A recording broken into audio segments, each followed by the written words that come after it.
आज हम भद्रा के विषय में बात करते हैं।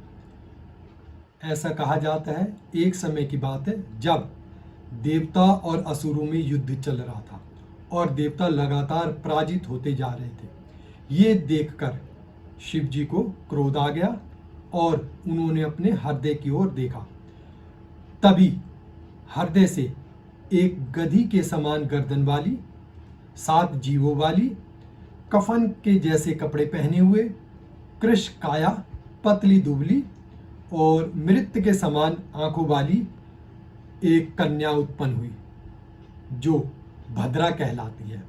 उस भद्रा ने देवताओं के लिए युद्ध लड़ा और युद्ध में देवताओं को विजय दिलाई। तभी से भद्रा को देवता पूजने लगे। जब देवता विजयी हो गए तो उन्होंने भद्रा से उसकी इच्छा पूछी। तब भद्रा ने अपनी भूख के विषय में कहा।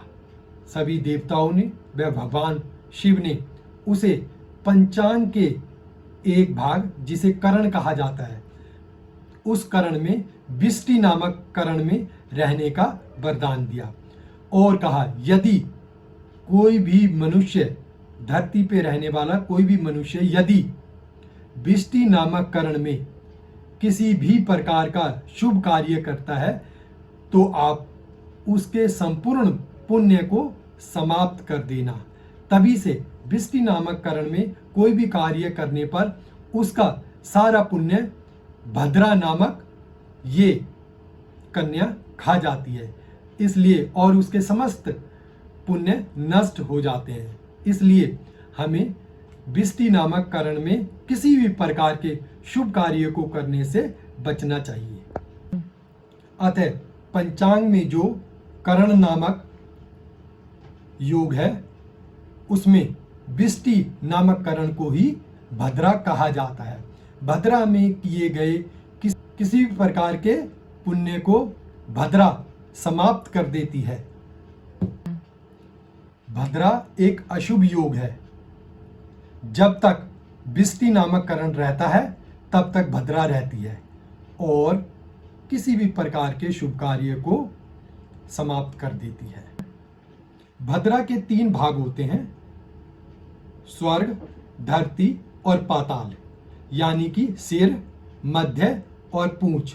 कुछ कार्यों में पाताल या पूंछ होने पर शुभ कार्य किए जा सकते हैं।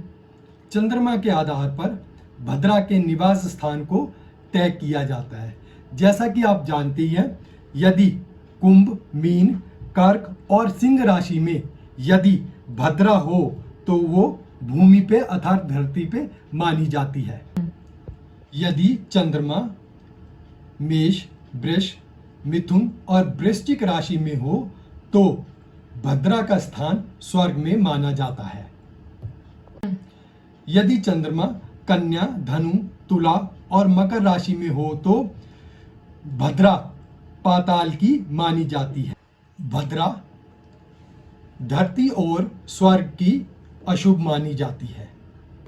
एक अन्य कथा के अनुसार भद्रा भगवान सूर्य की पुत्री मानी जाती है।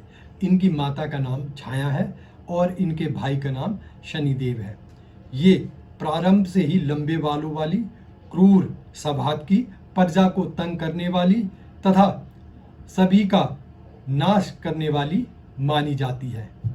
भद्रा स्वभाव से ही बड़ी क्रूर और लंबे दांतों वाली है जो प्रजा को कष्ट देती थी। जब भगवान सूर्य को इसके विवाह की चिंता सताई तो उन्होंने ब्रह्मा जी को बुलाया, क्योंकि कोई भी धरती या स्वर्ग में इससे विवाह करने को तैयार नहीं था। जब भगवान सूर्य ने ब्रह्मा जी को बुलाया और क्योंकि वे सृष्टि के रचयिता थे तो उन्होंने उसके विवाह का उपाय पूछा। तब ब्रह्मा जी ने विष्टि नामक करण को बुलाया और कहा, बव, बालव, कौलव, ये जो करण है इसके अंत में विष्टि करण आता है, इसी में आप निवास करो और इन्हीं के साथ ही आप रहो। तभी से विष्टिकरण को ही भद्रा कहा जाने लगा। इस प्रकार बिष्टि नामक करण या भद्रा की उत्पत्ति मानी जाती है। किसी भी प्रकार की ज्योतिषीय समस्याओं के समाधान हेतु आप हमारे चैनल ज्योतिष की शक्ति से संपर्क कर सकते हैं और शीघ्र ही अपनी समस्याओं से छुटकारा पा सकते हो।